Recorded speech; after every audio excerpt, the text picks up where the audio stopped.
Well, was such a weird card, man. It kicked off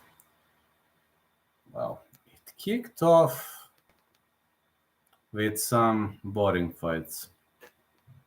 And I didn't expect this to be that popular, honestly. I was expecting something different,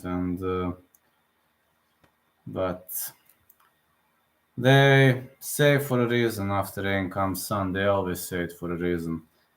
In the beginning, it looked like one of those boring cards that are going to take your time and everything. But overall, I need to say that it turned out to be a weird card. Wasn't a bad one, but wasn't the best one. And I'm like having a feeling that no, I underestimated Montserrat Rendon's striking skills. I got to tell you that I really underestimated her striking skills. So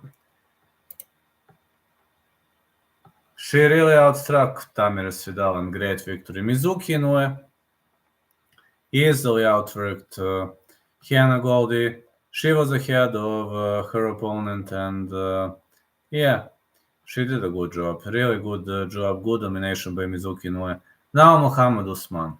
Mohamed Usman fought horribly. Aside of that third round, he fought horribly, and I had a bet on him, but I was sweating hard. Luckily for him, Jay Collier guessed out, but if it was some other fighter, it wouldn't go that way around. It would have been a hard way around, and it would go a different way around. That's what I can tell you.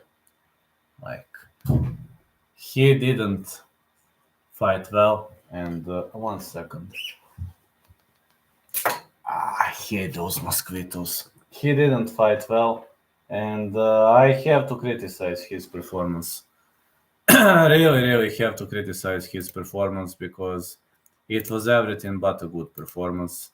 And I really think Usman needs to fight way better. He needs to be more into the spirit of things because with this kind of fighting, he ain't gonna reach far. I'm actually disappointed by his performance. Cody Brandage versus Jacob Malkoun. Why, Jacob? Why did you have to do that? You were winning the fight. And then an illegal strike out of nowhere. Literally out of nowhere, you land an illegal strike. Like some kind of an idiot. Literally. That was... he was winning the fight. Elbow to the back of the head. You should have been disqualified. Team Means shocked me against Andre Fialho.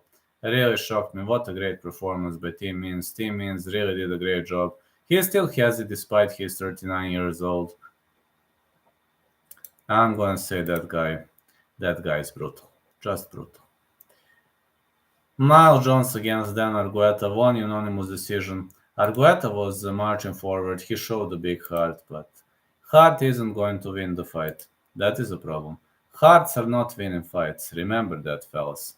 Hearts will not win the fights. Technicality wins.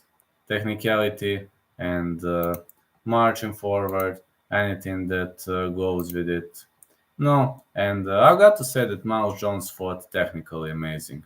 His technical performance was pretty much on point, and he really did a wonderful job here. Just a great performance. Technicality was off the rails. Next, Charles Jordan kind of shocked me also. What a great shock. That's why I'm saying a weird card. It was a big shock for me that Charles Jordan submitted Ricardo Ramos, who is a BJJ black belt, and he caught him into a guillotine, which wasn't even of the full guard. When you catch a guillotine, it is desirable to be of the full guard. If it's not of the full guard,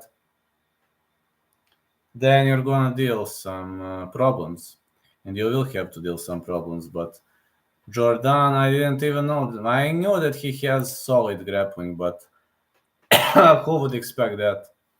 Brian Battle versus AJ Fletcher. Horrible round one for Brian Battle, and I would say excellent. Round 2 for Bram Battle, like it was Dr. Jekyll and Mr. Hyde. That's how I felt in this fight. Yeah, like Dr. Jekyll and Mr. Hyde. In the first round, horrible performance by Battle. In the second round, a different fighter was fighting. He dragged the fight to the ground and finished it via easy squeezy submission. Fletcher tapped as soon as the fight was dragged to the ground, so great performance, really much of a great performance. I can only say that I'm super excited with that performance. So Marina Rodriguez versus Michelle Waterson Gomez. That was my second bet. And Marina Rodriguez, thank you so much for letting me win that parlay so easily. Great Muay Thai domination by Marina Rodriguez. Her Muay Thai has improved significantly, and I believe her Muay Thai is definitely one of her greatest sides and one of her greatest advantages. Her Muay Thai was pretty much on point, and thanks to her Muay Thai, she won this fight.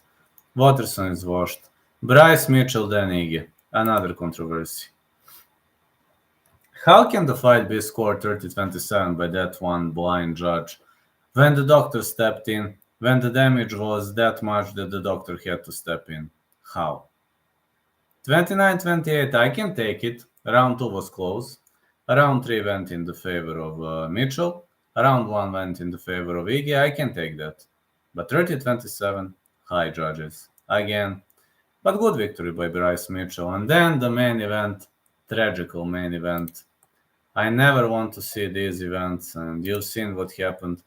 Fiziev hit the elbow, also hurt his knee, and we don't like to see something like that. We really don't like to see something like that. I mean, Fiziev was risking.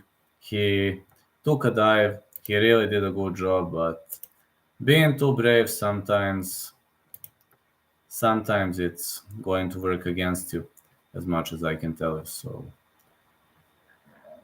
what can I say? Am I happy with the card? Was a pretty weird card, one of the weirdest cards I've ever seen.